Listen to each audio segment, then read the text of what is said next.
Hey everyone, this is Josh from before. I'm here with our top 10 McFarlane DC figures of 2023. Big thanks to everyone who has been along for the ride this year. We've seen a lot from McFarlane this year, and it was all over the place. The good stuff was really great, and the bad stuff was discouraging. All right, we got these characters laid out here on this backdrop, this Dio backdrop from Would You Kindly Studios. Check them out at wouldyoukindlystudios.com and use the promo code BEFORE. Now you might notice this lineup has some red herrings in it. I got a few oddballs in there to throw you off, but they're not part of the top 10, but they are honorable mentions. Let's go over some big items that didn't quite make the list first. We'll start with what's on the wall behind him. It's the Batwing. This thing's pretty spectacular. The big drawback was the price point. The immediate fun factor doesn't quite support the $250 price tag, but where it does pay off is just this long-term statement piece. This thing's been on the wall since I got it, and every time I come in this room, I'm like, hell yeah, that it rocks. A little bit more playability, a little bit more fun factor would have probably moved this thing up onto the proper list. And while my top 10 list did end up being somewhat Bat-centric, I could have just made a whole list of Batman variants, and those are getting an honorable mention here. Figures like this Kingdom Come Batman, Gladiator Batman, Caveman Batman. Oh, these were all just dynamite, all-time great figures. You're never gonna hear me complain about too many Batmen. I'll take all of the kooky variants that you want to throw at me, but I will keep some of them back here as honorable mentions and not just clutter the whole top 10 list up with just Batman variants. I do want to give a special shout out to the Bat Signal that came with the movie 6-pack. This thing really deserves a special mention. Just the fact that you have this light up Bat Signal. You can swap out the specific Bat emblem there on the front. I do wish it gave off a little bit more light, which was a little stronger, but this is really nice to have. Now the big sore thumb in this lineup here, I'm sure many of you are raising an eyebrow, wondering what the hell is this Jokerized Batman doing up here? Well, I'm going to give it honorable mention to the Jokerized variants. I think we saw way too many repaints this year, in particular the gimmicky glow-in-the-dark black light line art repaints. Those were just a bridge too far, I think, but the Jokerized series of repaints, I think that's just conceptually A+. You know they're going to re-release stuff. They're going to put out repaints. That just comes with the territory. Doing the Jokerized gag, it makes sense in universe. It's very easy to pass on. You don't have to be a completionist when it comes to this stuff. And it's just got a strong built-in audience. These things do actually sell, so they help us all in the long run by helping them amortize the cost of those steel molds. So this just means we get new sculpts. I know it's silly. I know it's a meme at this point, the Jokerized figures, but bottom line is they help the Multiverse line overall. I ain't mad at them. Now that we've talked about the miscellaneous stuff, let's get on to the proper list. Of course, you know I have to be an oddball. I gotta throw in some weird choices here on my list. For number 10, it's Interrogation Room Joker. And I'm putting this on the list because I really think this table and chairs deserves some special attention. Are they mind-blowing table and chairs? No, not exactly, but these props and Dio pieces, they're sorely needed in the 7-inch scale. 6-inch, 1/12, they have all kinds of Dio pieces and stuff.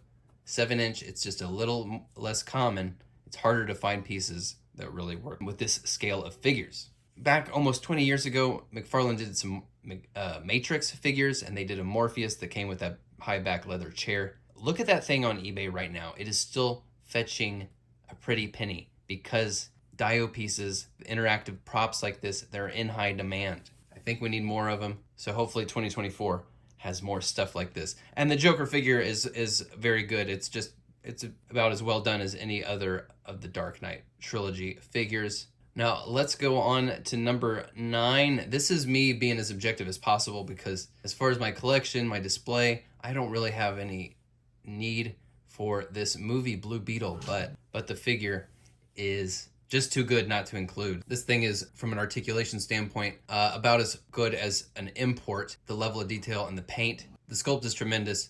The paint apps are pretty respectable, and they make you buy it twice to get all the accessories, but once you got all those accessories, man, you can just do a ton with this dude. Took me a while to see the movie. but it was great as well. So after seeing the movie, I do like the figure that much more. Number 8 is going to be another live action character. It's Uma Thurman's Poison Ivy from Batman and Robin.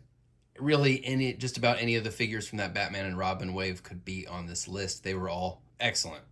And one of the things I loved about that wave overall was that the portraits were done with a bit of a caricature about them. The art style can mesh well with live action and comic book sources. So this Poison Ivy is going to fit in really well with my Rogues gallery. She's the only Poison Ivy we got at this point, but she functions well as a multi-purpose Poison Ivy, just a much needed character and executed almost perfectly. Number 7 is actually lower than I expected, but once I started putting this list together, Nightfall Batman fell in at number 7. The blue and gray Batman with the yellow emblem. For me, that is just about my platonic ideal of Batman. It is what I picture in my mind's eye when I think of Batman. It's blue and gray, 70s, 80s style. This figure is just about perfect. The things keeping it from being higher really are the lack of extra hands. He's locked into a pair of fists, and the sculpt gives the body language just a little bit too neutral of a pose and a little difficult to get him into believable dynamic poses.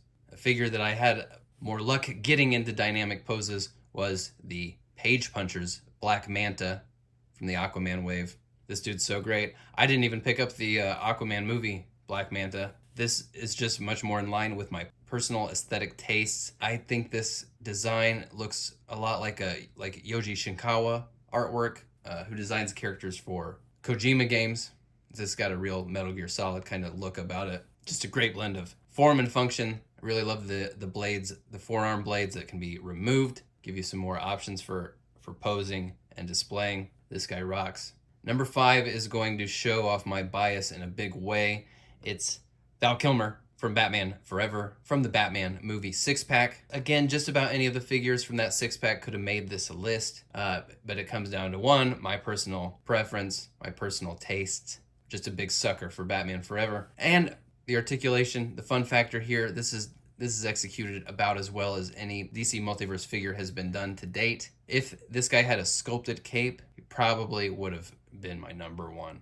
But the fabric cape holds it back a little bit, again, just for my personal taste. Now, number 4 is the only collector's edition figure that made the cut. It's Captain Carrot. You know, the collector's edition, when you charge an extra $10, you kind of put a target on your back and you got to deliver a bit more than the average figure, and Captain Carrot here is, I think, the only one that really did. Sculpted to the nines, feels great in hand, a big sturdy dude, just really fun proportions and great fun factor with all the extra hands and just the outright silliness. This guy doesn't need to be a DC character even to be enjoyable to play with. You just got a bunny rabbit superhero. Delightful. Number 3, again, my personal bias coming through here with a long-awaited character that was just executed in a phenomenal way. It's Mr. Freeze. This guy's just got great presence, great fun factor, being able to move that head up underneath that dome. The forearm and biceps are covered with these sheath-like pieces that cover the pins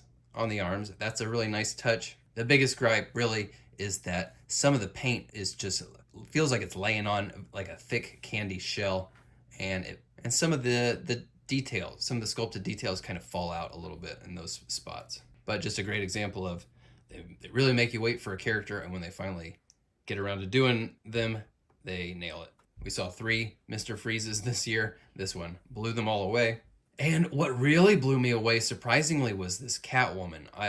Part of the reason she is so high is because I just didn't expect to really be blown away by this figure. This isn't the Catwoman look that I'm totally in love with, this 90s look. I think the hair coming out of the mask is just ridiculous and stupid, but everything about this release, they just nailed it. The gloves and boots are glossy and rubbery. The rest of her cat suit is a nice matte feel. Really feels like they paid attention to the details. They executed the finer points just top notch. And articulation wise, it's just capable of doing so much that I couldn't put this thing down. All that, and you throw in the whip that is fully posable. It's not pre-posed at all. That's just excellent attention to detail. It's perfect execution. They should be really proud of this one. Now, for my number 1 choices, I usually like to pick something that's a little bigger, more substantive than just a single figure. And in this case, I really think the number 1 McFarlane DC release of the year is the '89 Batmobile. It may not have been perfect. It may have taken them a couple tries to get it right. The first release for the Flash movie, obviously it was a little too glossy. The canopy didn't match the rest of the car body. They got that right with the 89 2-pack, which was hard to get a hold of at first, but it has since come back into stock at least half a dozen times. So hunting one of these down is no longer something to cry about. There may be some cosmetic errors. The shape of the canopy isn't quite right. It only seats one, but what was just right is the price point. Super affordable, $60 for the solo packaged version. McFarlane delivered some stuff this year that we've been daydreaming about since the DC Multiverse line began. This Batmobile was one of them. And again, while not entirely perfect, I do think they turned a corner with their live action stuff this year. They started delivering at a higher level, and I think they discovered that it's paid off in a big way. The demand is really huge for this stuff when they do it right. Hopefully we'll see more of it in 2024. More Tim Burton stuff, more Schumacher stuff. Bring it on. We're here for it. And if they can start delivering on some of these long-awaited characters executed on this level, it's going to be a great year. And I look forward to many more videos, many more reviews, and a lot more hanging out, talking toys with you all. Thanks again to everyone who has been watching and participating all year long. I will see you all in the new year. Peace out.